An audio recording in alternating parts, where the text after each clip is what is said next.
Buenas. Vale. Bueno, buenas noches a todos. En primer lugar, pues daros las gracias por vuestra asistencia. Hoy ha sido una tarde llena de actos en Utrera y como hablaba yo antes con un primo de aquí, me decía, estamos los que queremos estar. Los demás están en otros lados, cada uno haga lo que quiera. Vamos a dar comienzo a este segundo día de previos que hemos organizado la comisión del 57 Potaje Gitano de Utrera. El motivo que nos reúne aquí hoy está más que justificado. Es la presentación del libro Los Gitanos Flamencos, escrita por la persona que tengo a mi izquierda, Pedro Peña Fernández, tío Pedro. Y a su izquierda, a su vez, pues se encuentra un gran amigo suyo, que es Antonio Carmona Fernández también. Hoy ya vemos tres Fernández en la mesa. Antonio va a hacer las veces de presentador y luego Pedro pues nos va a explicar un poco pues en qué consiste el libro, su teoría, como yo digo, y todo el tiempo que ha dedicado, que es un trabajo me consta porque así lo he hablado con mis primos y demás, de más de 20 años de trabajo. No hace falta las presentaciones. Pedro lo conocéis todo de sobra. Antonio es amigo de varias personas aquí en Utrera, una persona que está vinculada a nuestro pueblo también, presidente de la Fundación Antonio Mairena, presidente de la Fundación Tagore, muchos más cargos que él me ha dicho que no hace falta que diga, que nos reseñe, y está aquí hoy pues en calidad de amigo de Pedro, entiendo, más que de otra cosa, y de primo de Pedro. Yo sin más le cedo la palabra a Antonio para que haga una presentación de Pedro y luego ya Tutito pues nos cuenta todas las cosas que nos quiera contar. Muy bien, buenas tardes, queridos amigos, primos, queridos.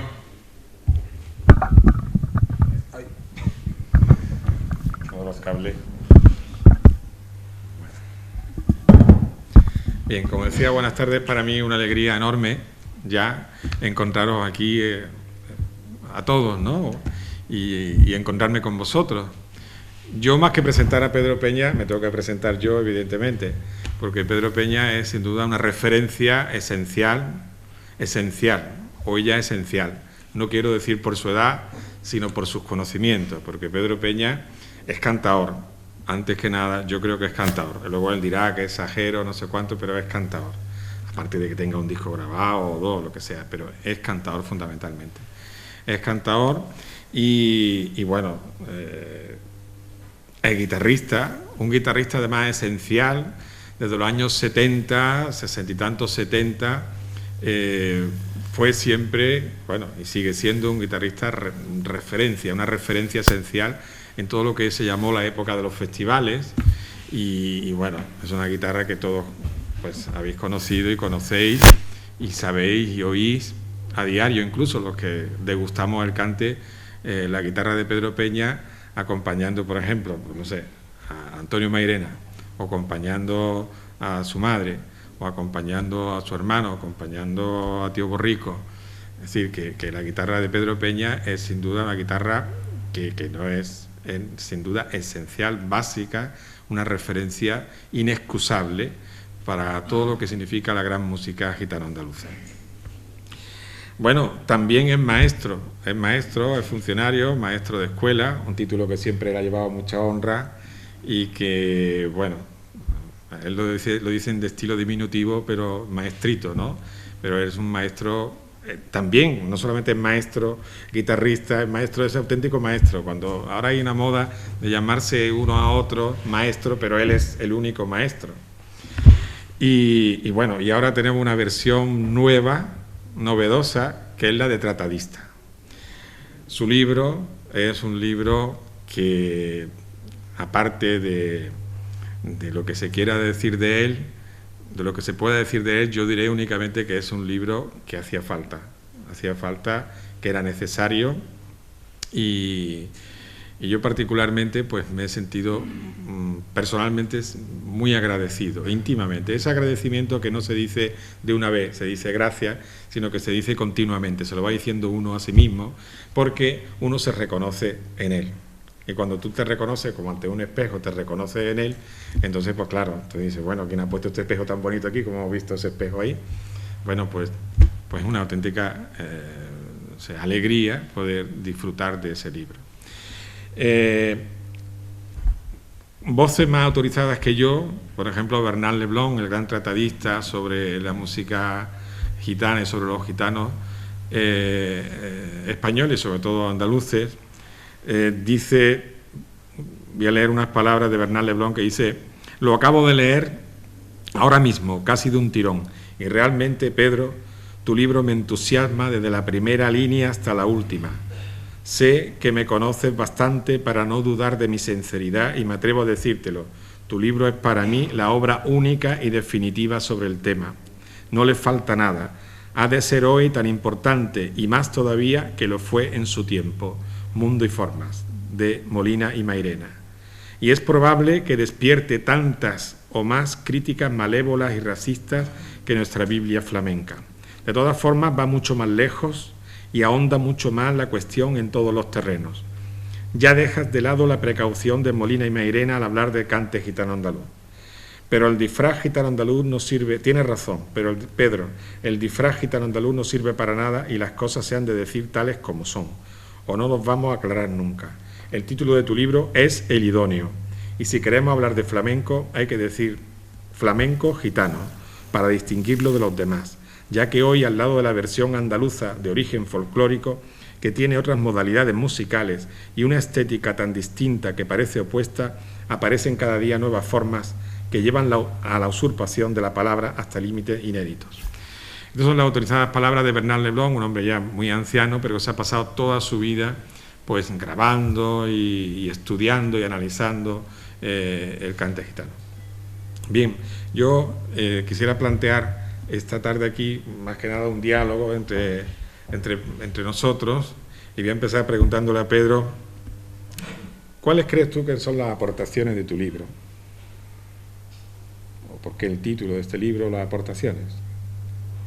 Me gustaría primero hacer un pequeño preámbulo para agradecer la presencia de todas las personas que han venido, amigos y familia, ¿no? Y bueno, ya sabéis, yo creo que lo saben todos ustedes, como yo tengo estoy un poco a caballo entre Lebrija, mi corazoncito se divide muchas veces entre Lebrija y Utrera, ¿no? La embargo de mi madre me enseñó a querer mucho Utrera y yo tengo muchísimas vivencias. Luego, si acaso lo ampliaré más adelante, pero quiero que os conste, antes que nada, mi agradecimiento. Sí, bueno.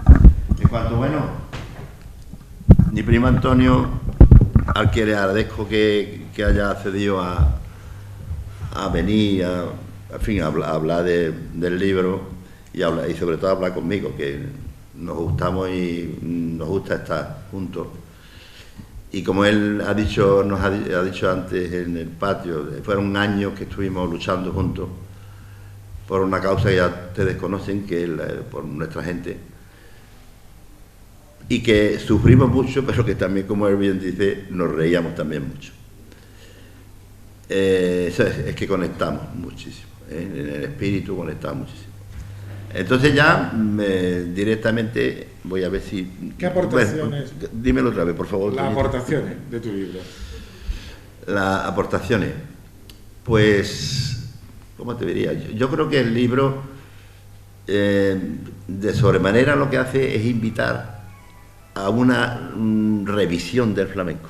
Más que a una reflexión, a una revisión del flamenco. El flamenco, desde mi punto de vista, está necesitado de una revisión, porque en el libro, digamos que mucho contenido del libro gira en torno a dos cuestiones. Una que es, dos cuestiones que son creídas con fe y que están incrustadas en las mismas raíces del flamenco, y que están haciendo muchísimo daño al flamenco desde mi punto de vista, claro está. Uno, que es la unidad de todos los gitanos, y otro que es la unidad de todo el flamenco.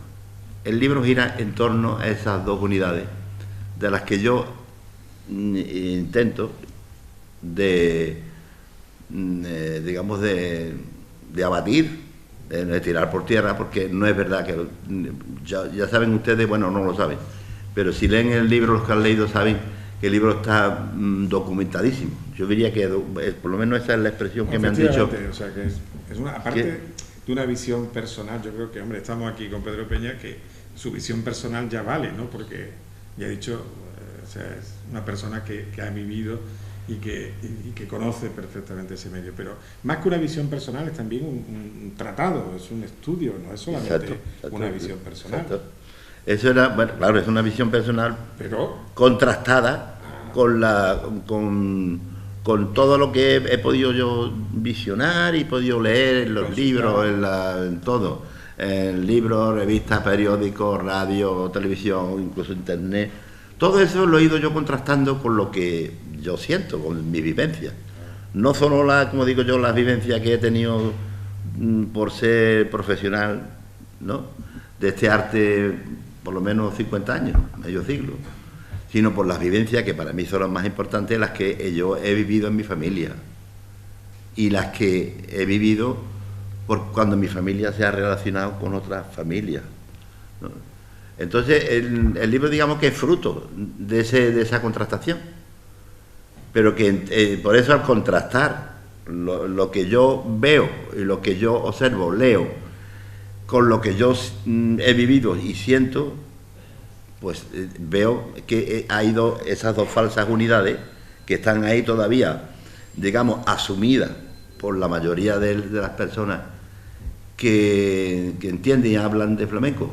No digo la mayoría, pero un número muy considerable de personas todavía siguen pensando que el flamenco es una unidad y que los gitanos somos también toda una unidad. Entraríamos después más detenidamente a analizar esas dos unidades. Claro, es que es lo que dice también Bernard Leblon, ¿no?, que quizá hoy temamos hablar de gitanos, ¿no?, y de flamenco, y gitanos flamencos, y del sal corriente del flamenco gitano. Sí, porque el título del libro ya es muy significativo, los gitanos flamencos. Sí. Entonces, ¿tú crees que hoy día hablar de eso es un poco arriesgado? Sí, es arriesgado, como tú sabes que la palabra... Que te pega el micro cuando hablas, se te escucha. Que la palabra gitano, nosotros los gitanos, nos cuesta, hay un cierta repelo, ¿no?, a utilizarla con todo su esplendor, gitano.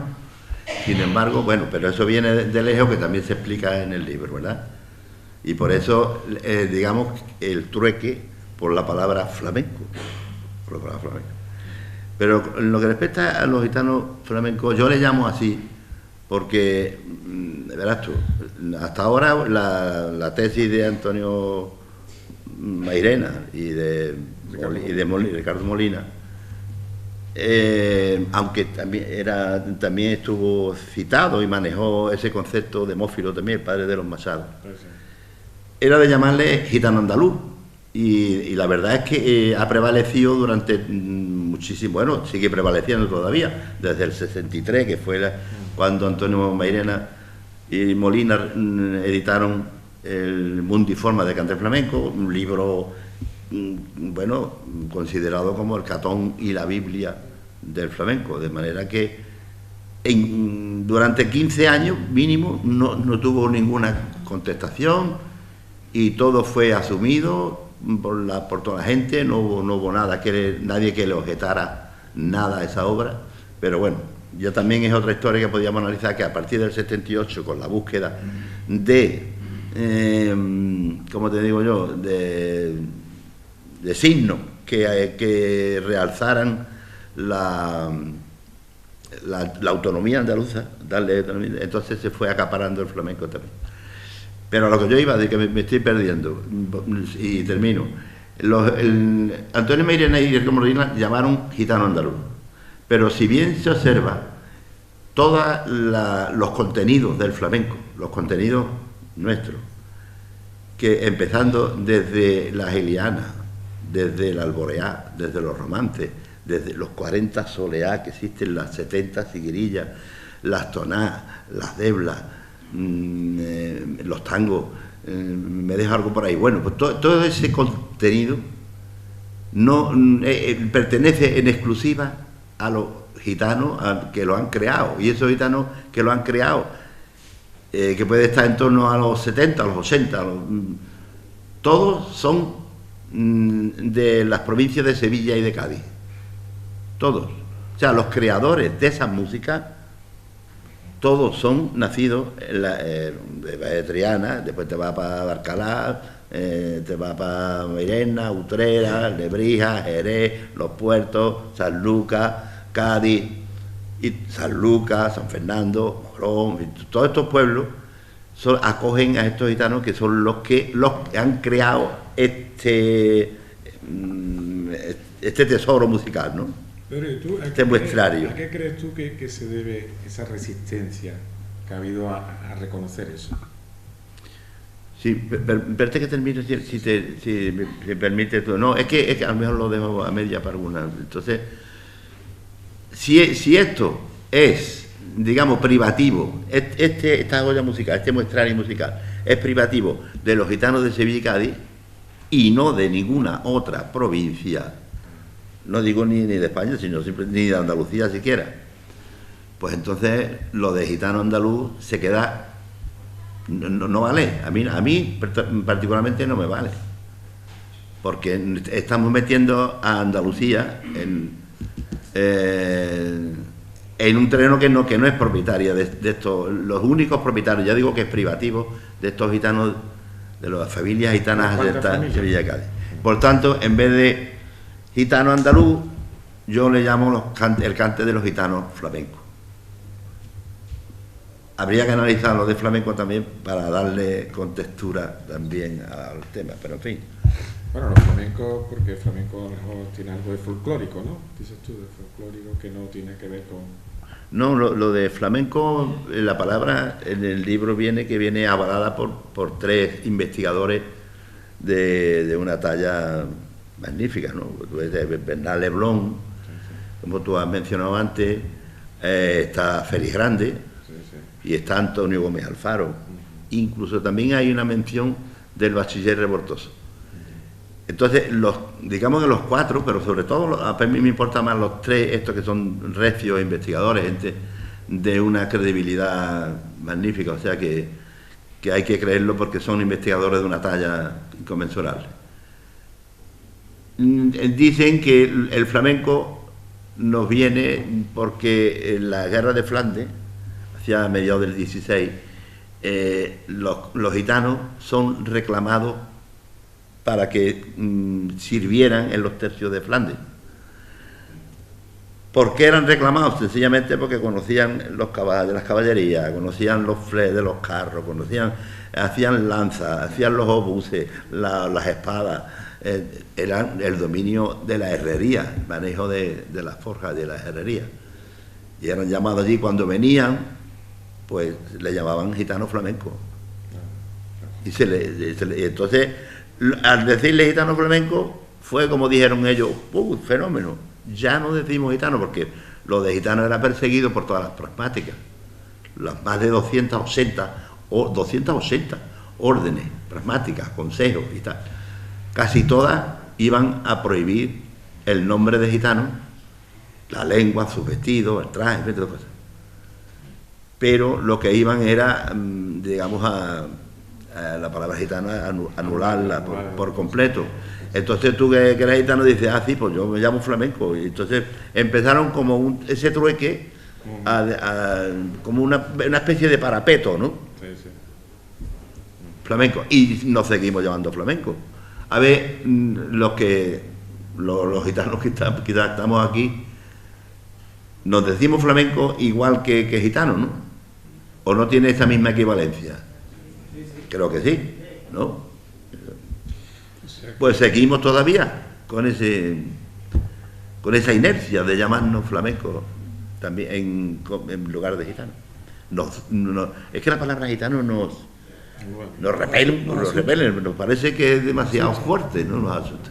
Pero es por eso, es por el miedo a la persecución con la que se han ensañado con nosotros. Está claro entonces, perdón, Antonio, está claro entonces que, como tú decías antes, está claro que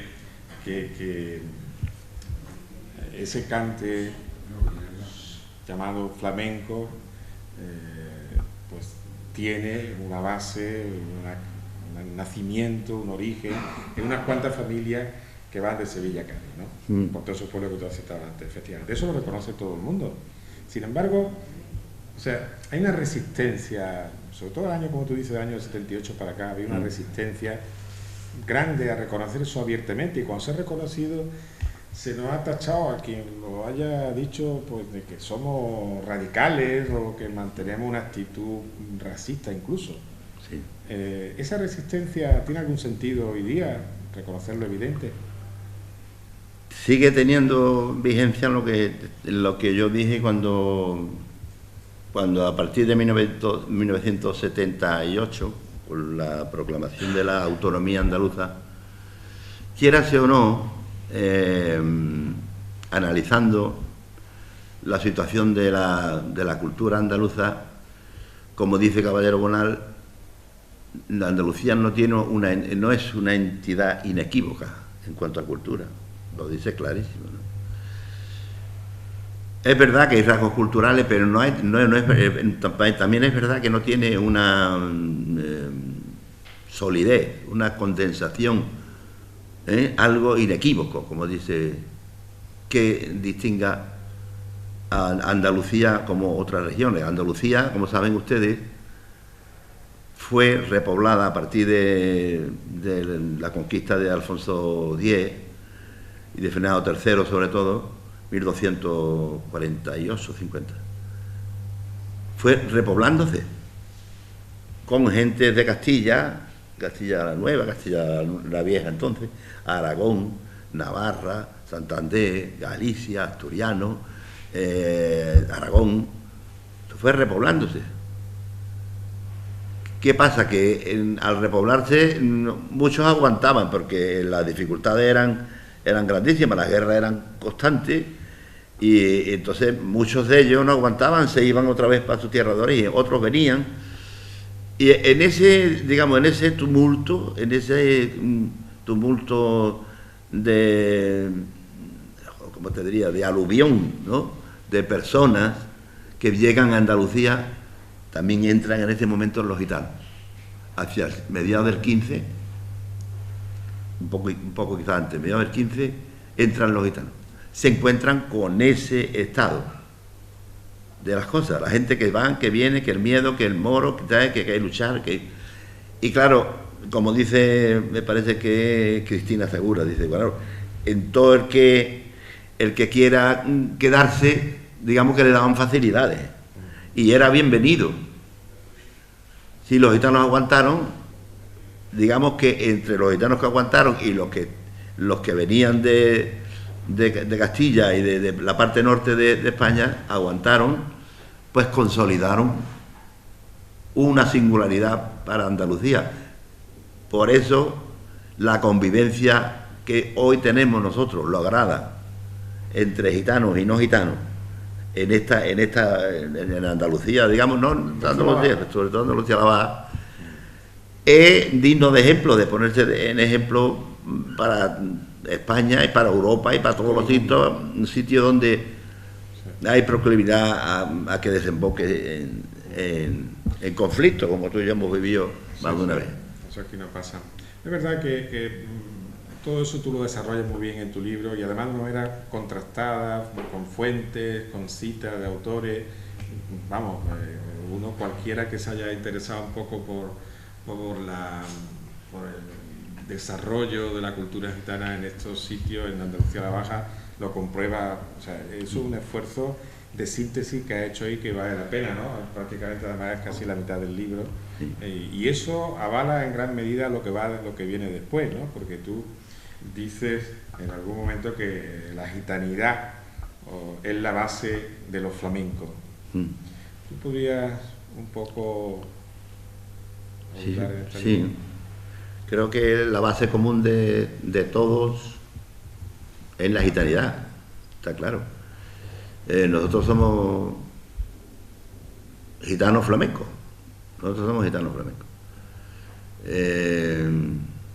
Como dijeron a Rafael de Paula cuando le concedieron el premio de gitano de la fundación del Instituto de Cultura Gitana de Madrid, le concedió el premio a Rafael de Paula, y entonces Él lo agradeció mucho, pero dice, bueno, yo lo que soy es flamenco. Yo lo que soy es flamenco. Y claro, yo lo digo en el libro, yo también me siento bien definido así. O sea, mi gitanidad no quedaría un tanto sin aclarar, un poco inestable, un poco en evidencia, si yo no le añado lo de flamenco. Yo soy un gitano, pero soy un gitano flamenco. Eso quizás que lo complementa, quiero decir. No sé si a eso te refería. Sí, no, porque yo quería pasar un poco, a ver si podías un poco, una pregunta, la respuesta es muy amplia, muy larga, pero a ver si podías un poco, el siguiente punto sería un poco establecer cuáles serían las características, tú lo haces en tu libro, las características de esta música gitana, por decirlo así, lo voy a decir abiertamente. ¿Cuáles señalarías tú que serían esas características esenciales? Sí, es que en eso también los gitanos flamencos somos también muy especiales. Si nos distingue, como yo antes he dicho, si nos distingue con respecto a los gitanos de Europa, nos distingue la convivencia lograda, también nos distingue de una forma quizás más tajante nuestras músicas. He dicho antes los contenidos, ¿verdad? He dicho antes la alboreá, la iliana, los martinetas, la sigrilla. Pero sí no hablo de los contenidos, pero no de lo que es la naturaleza y la estructura de nuestras músicas. Nuestras músicas no son, ¿cómo te diría?, occidentalistas. Nuestras músicas no se atienen a escribirse libremente en un pentagrama. Nuestras músicas no tienen fijación escrita. Nuestras músicas nacen y la traemos en primer lugar de la India, y hay un autor que se llama Miguel Sachowski que habla de la música india y en relación con nosotros, y dice que allí en la India la música nació 2000 años antes de Cristo, estamos hablando, y que las primeras notaciones musicales nacieron allí en la India, que en primer lugar utilizaban solamente 3 notas.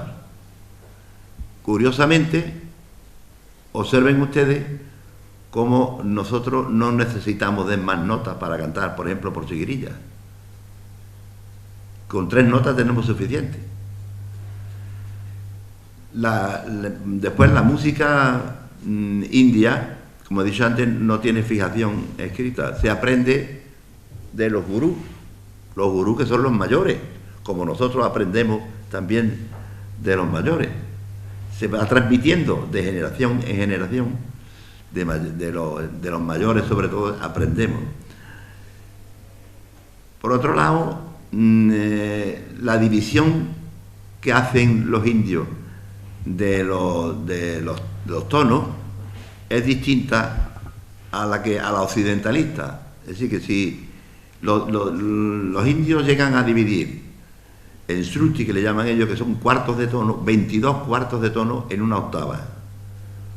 ¿Qué quiere decir esto? Bueno, pues que esas microtonalidades con las que nosotros solemos cantar, si tenemos el oído acostumbrado, es lo que nos gusta, claro. Pero hay personas que no haya escuchado nunca cantar una sigrilla y cuando se emplean esas microtonalidades, que no puede no gustarle.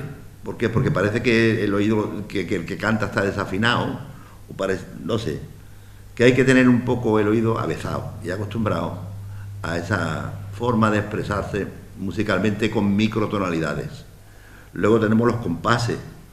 Los compases nuestros no son compases de ninguna otra música, sobre todo de la música folclórica, que es la otra parcela. Y en fin, así iría yo diciendo, pero de todas formas hay 3 factores que para mí son importantes y que hacen posible que la música nuestra sea distinta. Una es precisamente el que la estemos heredando de los mayores, se nos esté transmitiendo de padre a hijo, de abuelo a abuelo, de bisabuelo, y lo vayamos asumiendo. Por otro lado, esto que digo, de que es una música que no tiene, digamos, semejanza con la música occidentalista.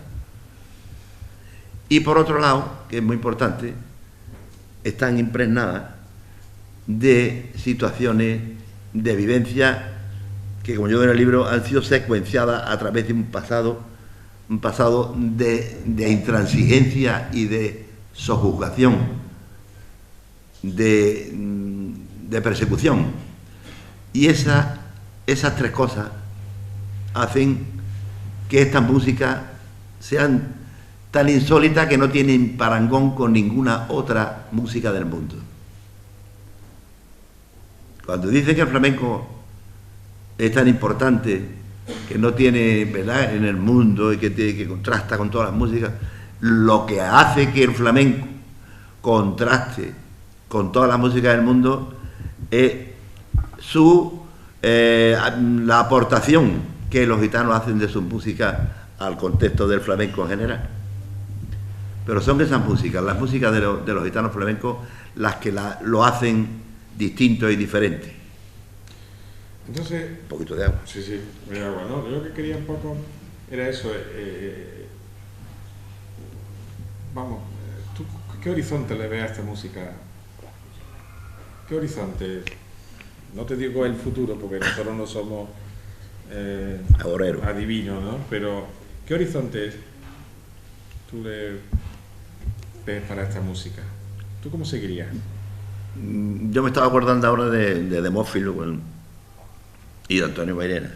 De Demófilo decían cuando... Es que estas músicas salieron a mediados del 19, 1850, 1870, salieron a la luz pública por primera vez, no eran conocidas. Y cuando salieron a la luz pública, todo el mundo dice, ¿esto qué es? ¿Qué clase de música son esas? Demófilo, un hombre estudioso, recopilador, un hombre que además siempre decía que todo lo que había que recogerlo del labio del legatario, es decir, que había que ir a entrevistarlo y a personarse y a vivir de esas músicas en directo. Pues Demófilo empezó un poco a apesadumbrarse porque dijo que aquellas músicas, pasando el tiempo, se harían, es su palabra, gachonales. Serían gachonales. Y entonces, ¿por qué? Porque se estaba mistificando. Porque esta música de los gitanos flamencos, al coincidir en los cafés cantantes, porque Silverio las presentó y se dieron la mano en los cafés cantantes con la música folclórica tradicional andaluza, pues creía él que la contaminación, bueno, es una palabra muy fuerte, no es contaminación, es la mezcla, ¿no? El mezclarse, iba a traer como consecuencia el que el cante de los gitanos flamencos se agachonara. Por otro lado, Antonio Mairena también es un poco, digamos, pensativo, es pesaroso, y se queda cuando dice el gitano no solamente tiene que sonar gitano, el gitano tiene que también sentir gitano, sentir en gitano y saber la cultura que hay detrás de cada lamento. Amigos, estamos ante dos formas de entender ese futuro. Por un lado, el Machado Álvarez, o sea, el Demófilo, me parece que aquel vaticinio de que se iba a agachonar no se ha cumplido. Es posible que la confluencia de estas dos músicas en los cafés cantantes tuvieran sus más escarceos y sus menos, sus influencias, pero hoy, hasta el día de hoy, no se han influenciado lo suficiente como para hacerse una unidad. Es decir, yo creo que entre las dos, las dos parcelas musicales del flamenco, existe como una especie de tabique de cristal Sí, sí. Un tabique de cristal inadvertido que sí, que pasa, sí, se ven, pero la confluencia no se ha dado todavía. Y lo que Antonio decía, pues es verdad, sí, la gente, los gitanos jóvenes, él se refería a los gitanos jóvenes, ¿no? Que no seguían el criterio de cantar, de no solamente sonar gitano, sino también sentir gitano. Y sobre todo saber la cultura que hay detrás y que sostiene a esos cantos, a esa música. No sé, yo personalmente me siento un poco también igual, ¿no? Un poco dudoso, ¿no? No acabo yo también de definirme y de vaticinar un futuro cierto para el flamenco. Desde luego, si sigue, porque el flamenco también es fruto de las vivencias, de las situaciones económicas, si los gitanos en un futuro se dispersan tanto, que no hay, digamos, una frecuencia relacional entre unos y otros, es posible que vaya viniendo a menos. No sé después si eso después como una beba sale y después se recoge de nuevo, no lo sé.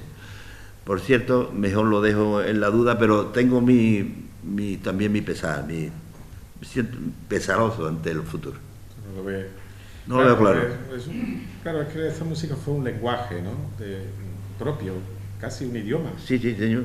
Propio, ¿no? Entonces, ahora ya con este mundo que vivimos global, lo mismo hay más dificultades para que ese lenguaje perviva, ¿no? Exacto. Y sobreviva. Exacto. Pero de todas maneras esta música, yo creo que tú me has dicho muchas veces, ¿no? Esta música es tan fuerte, tan hermosa y tan potente que tiene, que tiene elementos para atravesar esos mares, podemos decir, esos mares de... Procelosos, ¿no? ¿Tú crees que sí? Yo soy un poco optimista. Yo también, pues ya te digo que por un lado sí, pero después me queda el otro tema de la situación socioeconómica y de la frecuencia relacional, porque indudablemente, digamos, el rescoldo que ha servido para que estos cantes, nuestras músicas sigan perviviendo, han sido la relación de la familia una con otra, y por una ceremonia a lo mejor ritualizada, ¿no? Como se puede hacer una boda, puede ser un bautizo, una comunión, lo que sea, con motivo de eso, o bien porque sencillamente estemos a gusto y una familia llega a casa y lo primero que hacemos, que eso lo saben ustedes, inevitablemente salimos cantando y bailando como muestra de cariño, de afecto y de relación. Si eso subsiste, ojalá, ¿no? Claro, lo que pasa es que estamos en un mundo donde todo se mercantiliza, ¿no? Eso es el tema. Pero vamos, yo no quiero ser tampoco, que no sembremos tampoco el pesimismo, sino que cantemos y que bailemos mucho, que es lo importante, que así es como se anima. Pues yo creo que vale la pena leer este libro. Y bueno, si te parece que pregunten ahora... Sí, claro, por supuesto. ¿Tienen alguna pregunta, alguna cosa alguna curiosidad, alguna cosa? Sí, alguna cosa, preguntar sin miedo. Sí. ¿Crees tú también que hoy en día se case el gitano blanquí y viceversa y se va difuminando más? Sí, ese puede ser otro motivo, por supuesto. Puede que sí. De todas formas, hay que diferenciar un poco, ¿verdad? Que cuando como en mi caso, ¿no? Pero como, digamos, la gitanidad también va muy en consonancia con lo que es la patrilinealidad, el patrilineo, que viene del padre, ¿no? Que el padre, que muchas veces cuando el matrimonio es un mito, si el padre es gitano, suele permanecer y se suele vivir en gitano y se suele continuar con esta música y con esto. Si es al revés, es más difícil. Es más difícil que la madre imponga. No sé si es también un poco por cuestión social, que ya tenemos la adecuación que hemos hecho de las mujeres en el entramado social. Muy mal, por supuesto, pero bueno, es así. Yo creo que en el mundo de hoy, ¿no? Si los gitanos de alguna manera nos planteamos el conocer, reflexionar sobre esta música, sobre lo que nos identifica, seguramente que va a salir a flote y bien fortalecida. Espero que sí. Lo que no supla el sentimiento lo puede suplir la inteligencia. Yo creo que no. En la música, Beethoven decía, la música es una revelación más alta que la filosofía. Digo. Es muy fuerte la expresión. Yo digo por ser optimista. Por ser optimista, sí, por ser optimista. Pero... Sí. ¿Tú no crees que el tema de tu libro, hacer nosotros los gitanos, lo que estás diciendo, de Sevilla a Cádiz, los otros gitanos de España pueden tomarlo de otra manera? Pues es una cuestión... Sí, no, como que no, claro. Claro que me lo planteo, pero yo en ningún momento en el libro hago una distinción tan... Pero ¿a qué hay diferencia? Bueno, claro, si precisamente el libro que trata es eso. Lo que yo digo que esas diferencias no deben molestar a nadie. Si muchas veces la diferencia lo que hace es enriquecer. ¿Entiendes? Y yo lo que digo ahí también es que todos los gitanos de España, o los gitanos del mundo, lo que tenemos en común es la música india. Que por eso expresamos con esas microtonalidades y por eso nos expresamos musicalmente en todo el mundo, y en todo el mundo hacemos viso. Luego tenemos algo en común que son... Ahora, lo que luego nos convierte a nosotros en distintos, un poco distintos, es la permanencia que tuvimos en Persia durante 200 años y luego otros 200 años en Grecia. De modo que nosotros no solamente nos manifestamos musicalmente con el tono vaira, que es indio, sino también nos manifestamos con el tono frigio de los griegos. El persa no sé yo cuál será, pero bueno. Todas esas influencias es la que nos hace ser musicalmente distintos. En lo demás pues somos prácticamente iguales, humanamente iguales. Pero musicalmente somos distintos. Y en lo que somos distintos también es en la convivencia que hemos logrado. Con mérito nuestro y con mérito de los no gitanos también. Porque hay un acercamiento mutuo en el que, como sabéis ustedes, se dice, es verdad el hecho de que los gitanos sean andaluzados y los andaluces sean gitanas. En cierto modo es verdad. Podríamos entrar a hablar un poco de cultura, pero por darle más cabida a las preguntas. Quiero decir, nosotros hemos tenido que hacer un poco, no dejación, pero sí a temperamento de algunos rasgos culturales, ¿no?, que molestaban a nuestros convecinos. Hemos ido un poco rebajándolo, un poco adaptándolo, ellos también a lo nuestro, ¿no? Ellos también han adquirido rasgos de agitanamiento. La feria de Sevilla no es más que la caza que hacían las gitanas en el mercado de Sevilla, por ejemplo, ¿no? El traje de gitana, el traje andaluz, el traje de las mujeres es el traje de gitanas. Quieren decirle ahora flamenco para, ¿cómo se llama eso? Para ayornamiento. El traje de faralá, esas cosas. El traje de gitana de toda la vida de Dios. Al hilo eso de lo que estás hablando del cante, que si el cante gitano no sea gachona, Sí. ¿no crees que sí crea confusión que el cante gachó sea gitano? O sea, digamos los varones que hoy hay que no son gitanos, que sí cantan como los gitanos.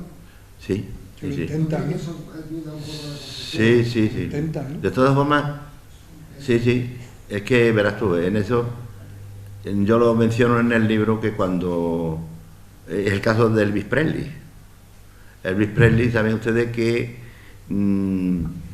se crió con los negros y es lo que frecuentaba en la casa de los negros y de ellos aprendió su música, los golpes, el soul, ¿no? Y hay otro más que no me acuerdo, que son los que cantaban ellos en las iglesias y en el trabajo. Bueno, pues hubo un hombre de una casa de discos de Soul Records, que era una casa de discos importantísima en aquel tiempo, que le dijo a una de sus secretarias, le dijo, el día que encontremos a un blanco que cante como un negro, nos vamos a poner a forrar de millones de dólares. Sí. Efectivamente. ¿Cómo se llama? Elvis Presley, que había aprendido de los negros, pues coge el country, que es la música de los americanos, lo mezcla, suena en un cierto momento negro y ya lo tiene. Pues ejemplos de eso no han faltado. Yo no voy a nombrar a nadie, por supuesto, pero creo que el recuerdo y la memoria de muchos de vosotros sabéis mucho que suenan gitanos, pero vamos, siempre hay algo. Es muy difícil, ¿eh? Yo digo que es muy difícil. Puede sonar, pero sonar ni eso siquiera. Verás tú que hay algo ahí que no cuadra, ¿no? Verás tú, si tú le dices a un ¿cómo te digo? A un gitano, ¿no? Le dices que cantamos gasó, es la mayor ofensa del mundo que le puedes decir. Y tú le dices a un gasó que canta un gitano, es un galardón. Pues es un galardón. Es la diferencia. Sí. Un sentir. Indudablemente. No. Sí. Sí. Indefectiblemente. Estoy de acuerdo con usted, pero al 100%, es que yo no, vamos, no en ningún momento he dicho, ni se me ocurriría nunca decir la supremacía de una música con respecto a la otra. No, que va. Yo creo...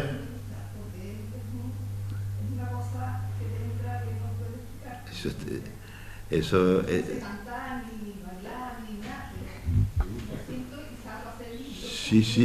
No. Por supuesto, lo más importante en el flamenco como en otras músicas es el sentir. Y siempre, no hay que andar diciendo que esta es mejor y la otra peor. No, lo que hay es que sentir. Si el que siente le gusta un determinado tipo de música que al otro le resbala, al que la está sintiendo, desde luego, para él es la mejor música. Está claro. Entonces, que en eso son subjetividades y tan profundas. Perdón. Sí. Sí, de acuerdo, pues perfectamente, claro. Nada que aumentara eso, si es que eso es así. Es una emoción. Y las emociones son universales. Sería así que está. Sí. Pues si se anima. La guitarra no la sabe, pero se busca una por ahí. Bueno, pues nada, allí hay una... Anda, Joselito, mira, bien está aquí. Felicitar a Pedro por este libro. Gracias. Que ha presentado a Antonio Carmona como un gitano esencial. Yo creo que esta noche en esta mesa hay dos andaluces por gitanos esenciales para todos nosotros.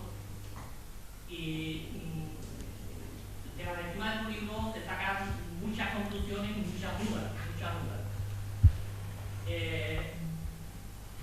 Yo creo que el título es acertado, muy acertado, pero hay unas reminiscencias que me hacen pensar que tú a lo mejor lo hubieras titulado ya definitivamente de otra manera, utilizando el término familia, quizás de una forma colectiva y no como un sustantivo individual, el de gitano flamenco.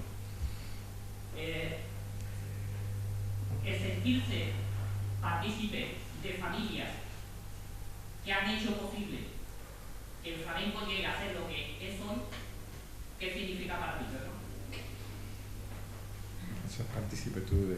Hombre, es que desde dentro, José, gracias por los piropitos. Que... Espérate, caray, espérate. ¿Qué significa? Repítemelo, José. Sentirte tú es que el libro indudablemente está escrito desde el interior, o sea que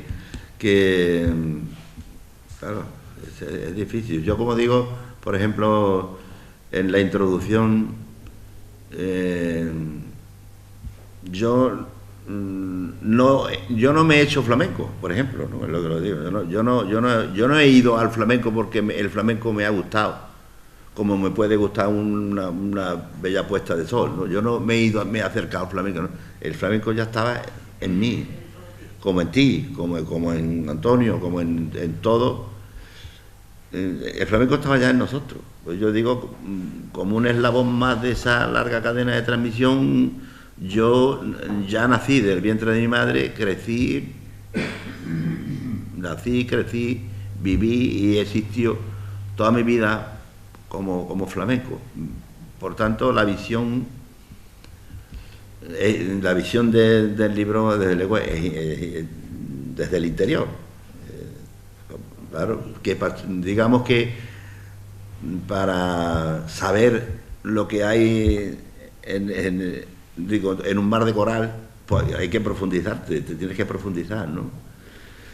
Si quieres ver lo que hay dentro del mar, pues tienes que zambullirte. Es decir, en un tratado que son 10 o 12 familias las que de alguna manera han creado y procreado el flamenco.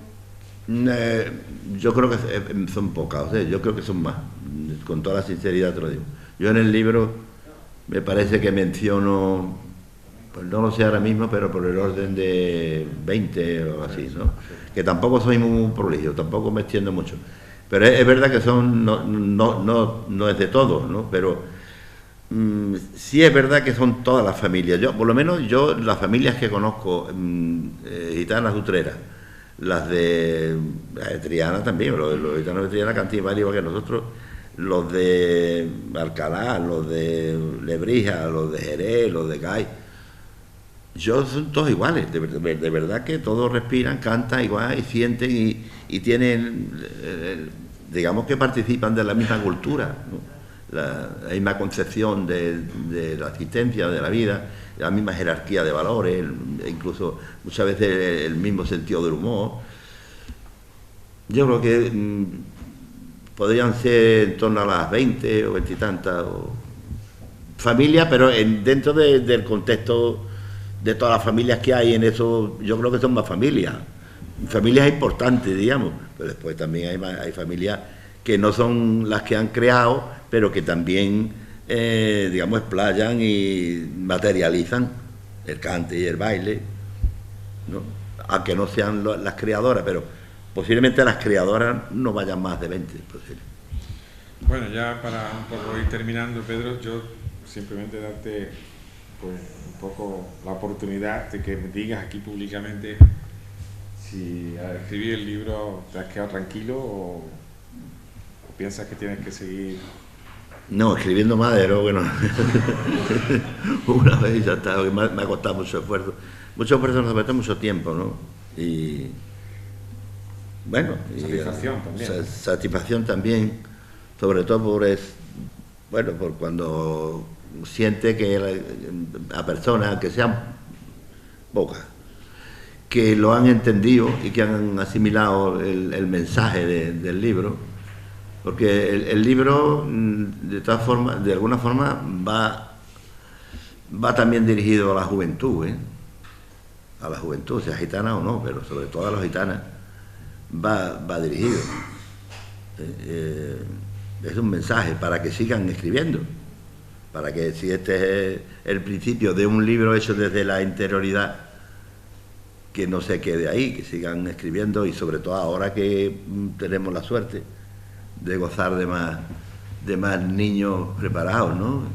Universitarios y gente ya con preparación para escribir y para hablar y para dar a conocer su mundo y su cultura. Pues muy bien, muchísimas gracias a todos por estar aquí esta tarde.